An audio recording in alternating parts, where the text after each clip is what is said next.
December 1st, winter on the Gulf, 9:45 a.m., Platform B, Bay Marchand, 65 miles southeast of New Orleans.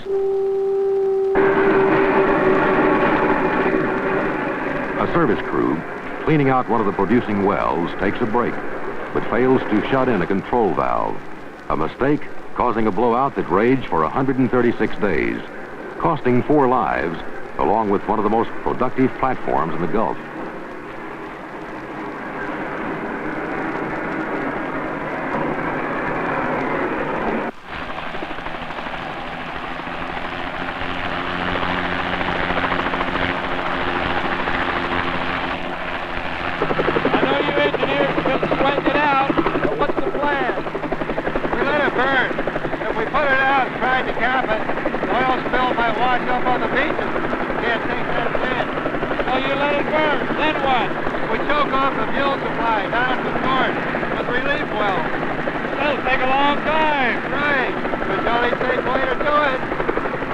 The story of the fire on Platform B is a fascinating story in itself, but it's not the whole story.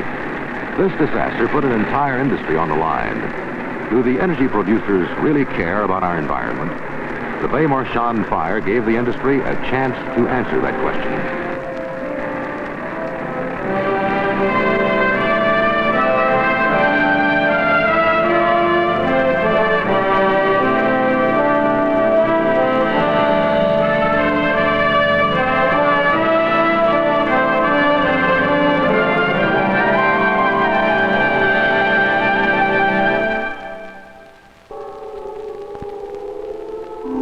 To appreciate the complex problems created by the Bay Marchand fire, let's take a look at the misfortune from perspectives of space and time. Back in time, millions of years, eon upon eon, when our planet was alternately covered with volcanic stone and ash, or flooded by centuries of never-ending rain. Somewhere, sometime in this slow cycle, organic compounds were generated, and from them, life forms. The cycles of fire, rain, and ice continued, and vegetable and animal life lived and died and decayed, and the remains of the vast living kingdom mingled with the mud and earth and settled into natural depressions in the earth's crust, there to be transformed by heat and pressure into another form that would have limited value until the 20th century A.D. This is the time when man and petroleum came together, and what a convergence that has been. For better or worse, energy from fossil fuels has become indispensable to life as we know it.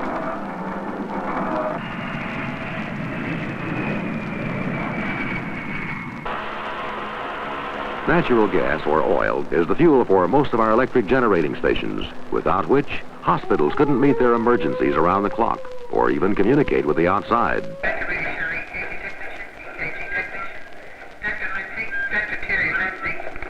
Nor could skyscrapers rise to fill our city's expanding needs.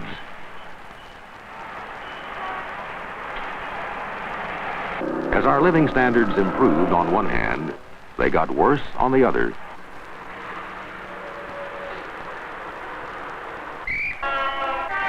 Industrialized man learned that he was paying a big price for his technological advances.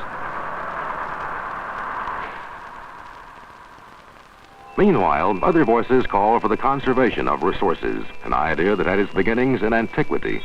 The successful earlier civilizations were good stewards of the land. It was all they had. Besides, they knew the world was finite. If you sailed to the edge, you would fall off. But Magellan proved it was round in 1521. The earth is round, and it is finite. It is all we have. And when it is gone, we will be gone.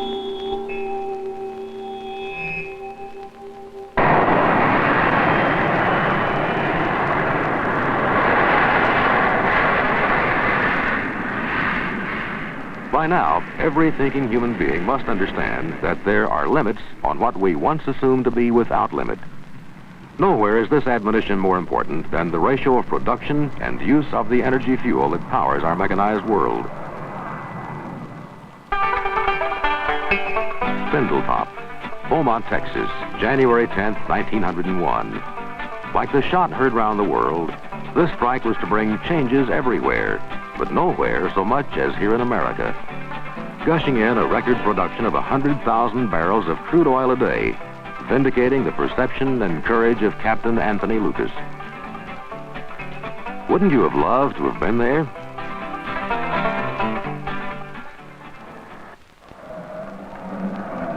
The success at Spindletop sparked the quest for new oil fields on every continent. The oil boom was on. Discoveries from the Osage country of Oklahoma to Kettleman Hills of California and the coast at Long Beach.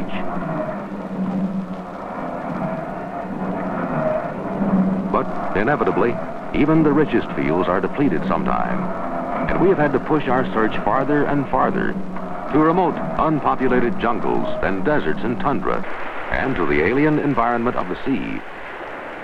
Petroleum geologists estimate undeveloped natural gas reserves off the U.S. continental shelf at 1,500 trillion cubic feet, and that only 20% of these areas will yield commercial quantities of oil. This represents about 30% of the world's total reserves. Offshore, though costly, offers a tremendous reservoir of energy. But there's only one way to find it, the drilling bit. Today, it may cost $1.5 million to complete a well at a depth of 20,000 feet. That's on dry land. But out here, it can cost $10 million to erect a drilling platform. Still, the search goes on. We have no choice. The heaviest offshore exploration activity is concentrated on the continental shelf off the coastlines of Texas and Louisiana. The first offshore well was completed 10 miles off Louisiana in 1947. Today, there are more than 18,000 producing wells in the Gulf. Along the marshes of the South Texas coast lies the winter home of another diminishing natural resource, the whooping crane. Here is one of the richest habitats for a tremendous variety of wildlife, fish, animals, and birds. Would you believe there's oil right under this beautiful sanctuary? They've been producing it since 1940. Doesn't seem to have bothered the whooping cranes or any of the other wildlife.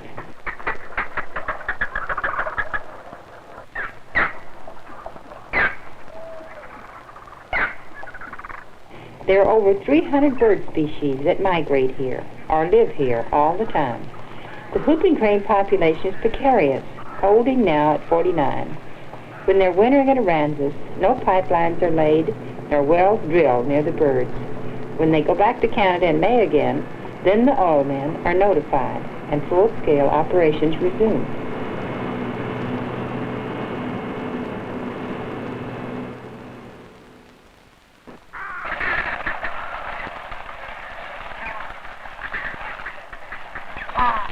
Up the Gulf Coast at Avery Island, a snowy egret beckons us north on our way to Black Bayou. We are now in the Cajun country of southern Louisiana, where the oilman has become a part of the community. Well, when the oilmen first come here, some people said the oil going to be bad for the fish. But that didn't hurt nothing. These oilmen spending money around here, putting lots of people in good jobs. Whoa, yeah. This is my boss. Gonna check the flow of this well. 65 producing wells here in Black Bayou. That's a lot of checking.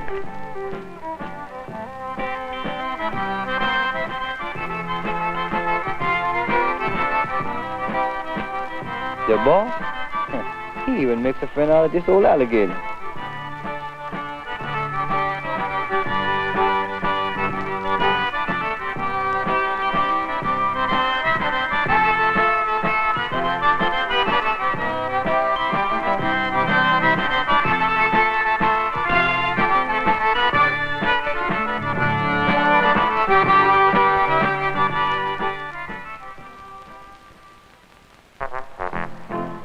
Morgan City, Louisiana. Labor Day weekend used to be the Shrimp Festival when they had the blessing of the fleet.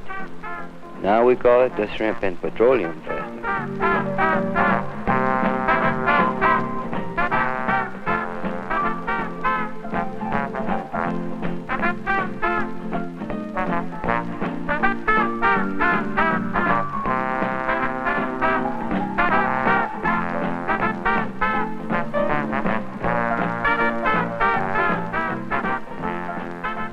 the first offshore platforms rose up in the Gulf, the local people did feel threatened.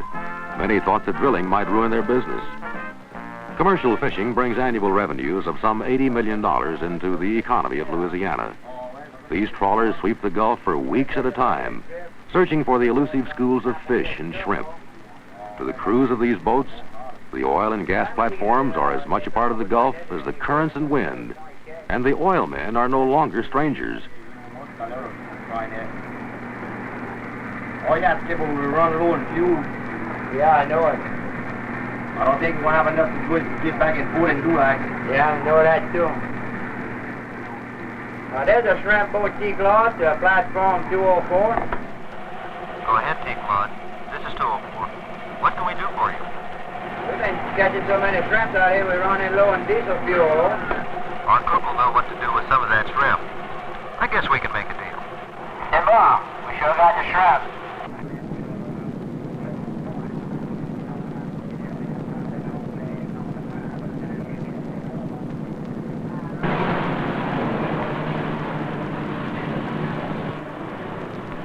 With roughly 600,000 square miles of water, the Gulf of Mexico ranks fifth among the world's seas after the South China, Caribbean, Mediterranean, and Bering Seas.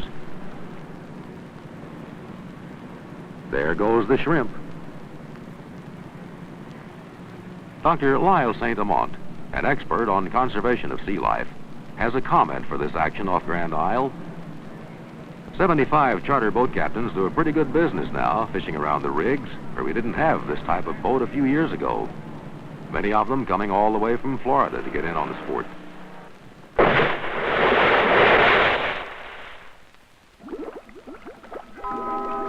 An offshore platform is an island.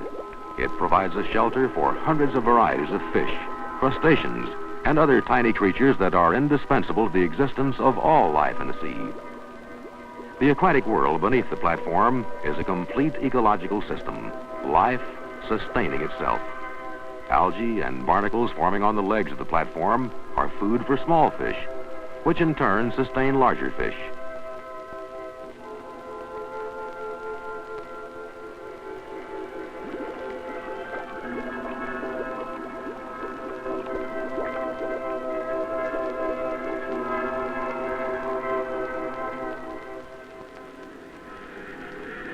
Sharing the oil operator's concern for the offshore environment and navigational safety is the United States Coast Guard, and each new platform gets a position on these charts. Platform B is one.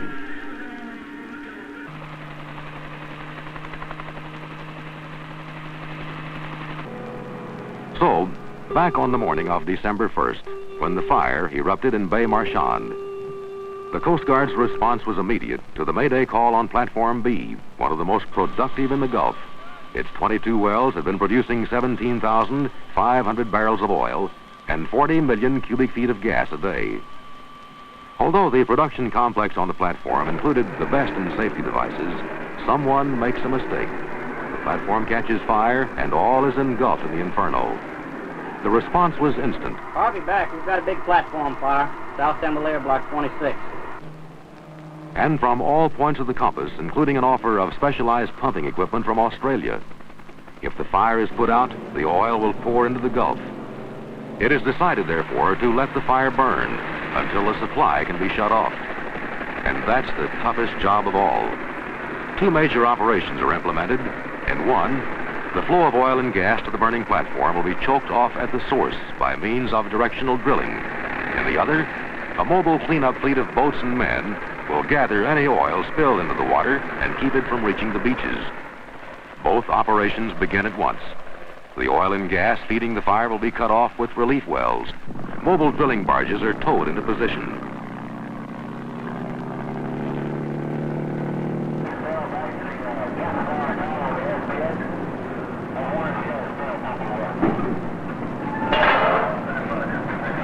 By December 4th, 3 days after the blowout, the first relief rig is on the scene. By the 7th day, 3 rigs have arrived. Pumping 13,000 gallons a minute, the spray barges cool the burning structure from disintegration. Seas are rough, and the weather turns bitter cold. but the work continues 24 hours a day. These crews are drilling in 55 feet of water, probing through more than 2.5 miles of sand and rock on a curved trajectory to hit a target not much bigger than a telephone booth.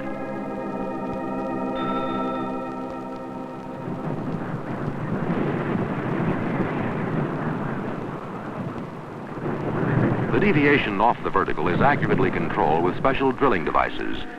The correct angle is monitored by a surveying instrument which contains a compass and a camera. The instrument is lowered through the drill pipe to the bottom of the hole, where a photograph is made of the compass. The instrument is retrieved, and a reading is made to determine the direction of the drill hole and its angle of deviation from the vertical and true north.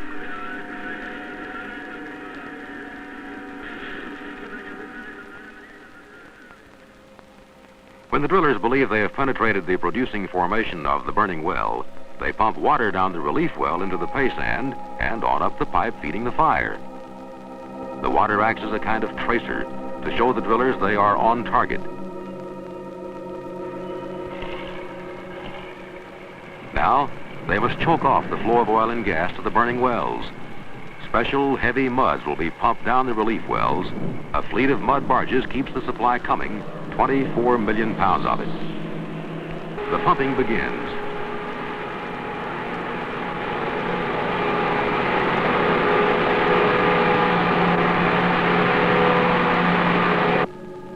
Mud is forced down the relief well into the production zone of the burning well.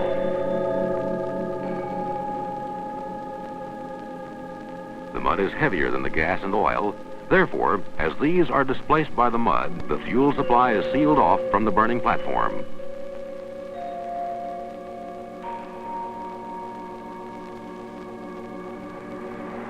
Winter gales blast the barges and boats and chill the men working around the clock.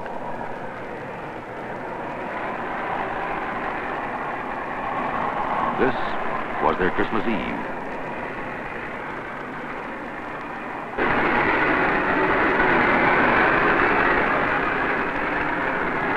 By the end of the year, the major burning well is sealed. Its fuel supply stopped.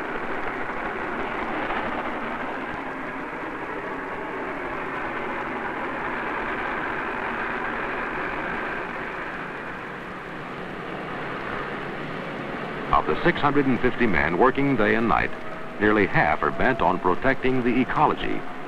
The pollution control operation, like the drilling, was a 24-hour commitment. Coast Guard and oil company helicopters flew daily surveillance patrols to check for oil on the water.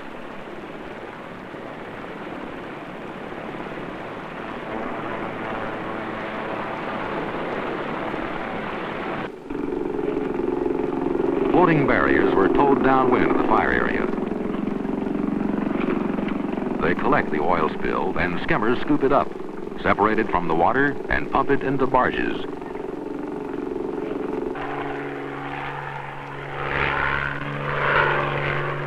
Some 20,000 barrels of oil were recovered during the 19-week ordeal.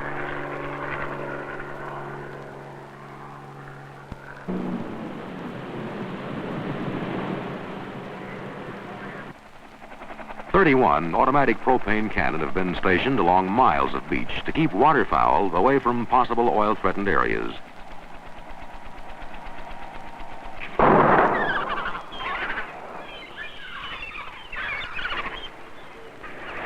The oil that did spill was mainly contained and recovered at sea, and little reached the beaches. Meanwhile, the battle to stop the flowing wells and put out the remaining fire goes on. The weather is no bargain, but one by one, the wells are choked off and the fires are killed. All but one. Problems were encountered in making contact through relief well drilling. So the decision is made. Kill it with giant streams of high-pressure water on a calm day, then move fast with the specially built shutting-in devices and with the oil recovery equipment on standby. This is firefighter Red Adair and his crew, veterans of over 700 oil well fires. They're about to smother the last of the flame.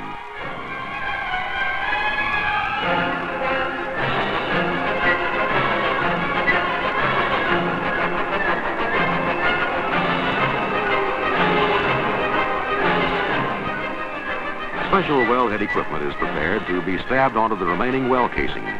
This device must be guided through the high-pressure flow of the blowing well with extreme care. A single spark from metal striking metal will reignite the fire instantly.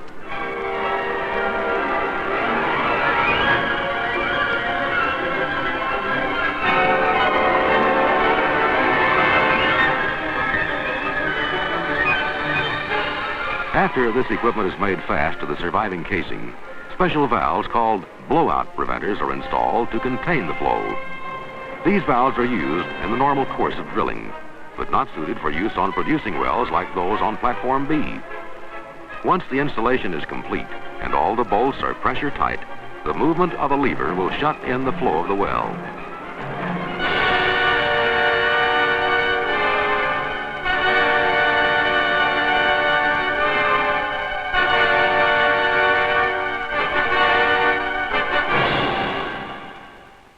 An absurdly simple ending to a long and dangerous ordeal. 136 days after the blowout, the last fire is killed. The last blowing well is brought under control.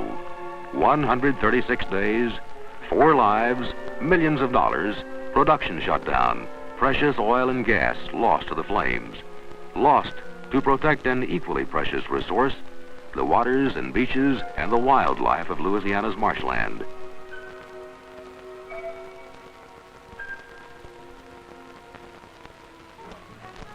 New Orleans, city of cultural contrasts, and an oil center exemplifying the delicate balance between energy and ecology, with the newest in superdomes and the finest in old French restaurants, where gourmet chefs look to the Gulf for fresh seafood in the preparation of oysters Rockefeller, crab bisque, and shrimp Arnaud, and where reverence is shown for its historic past in a thriving modern city.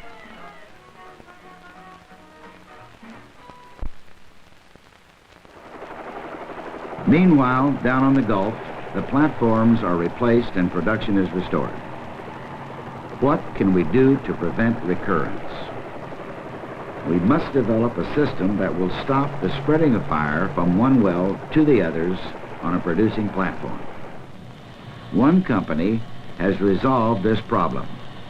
A team of operating and research engineers conducted a series of field tests to prove the concept, and then made an installation of a fire water spray system. As a result, we have installations on every strategic producing platform in the Gulf.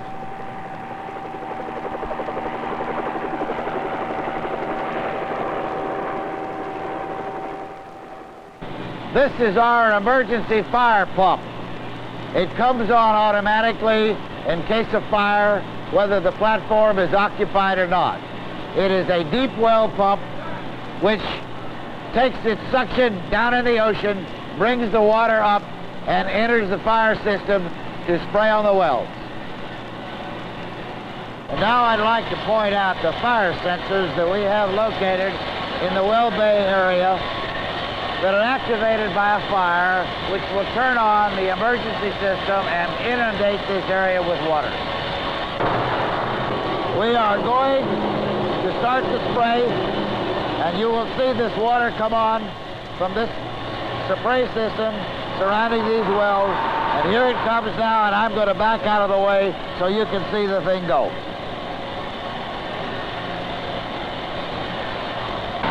And as you can see, the spray is going right out the main deck as we keep all of those wells completely surrounded with a wall of water to where a fire could not spread from one well to another.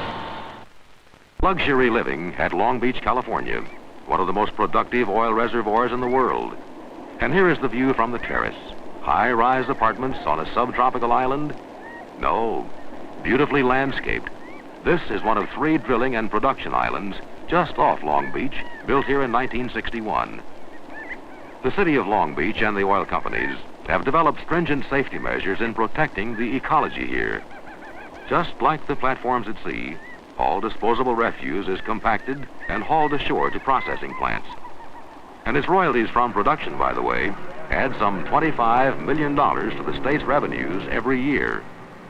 Oil production and the good life of California coexist in another location just 100 miles up the coast. Today, the beaches of Santa Barbara are clean.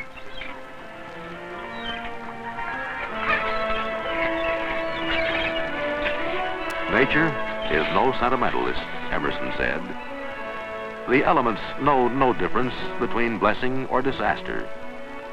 No difference between what or who may set them in motion. They acknowledge neither beneficiary nor victim. Confronted by impersonal elements, man must harness them or prevent their destructive eruption. Or at least he must limit, must control their fatal rule. This battle that never ends is not only against, it is also for. Which is that delicate balance? For all our planet's creatures and for our planet itself, which nourishes all life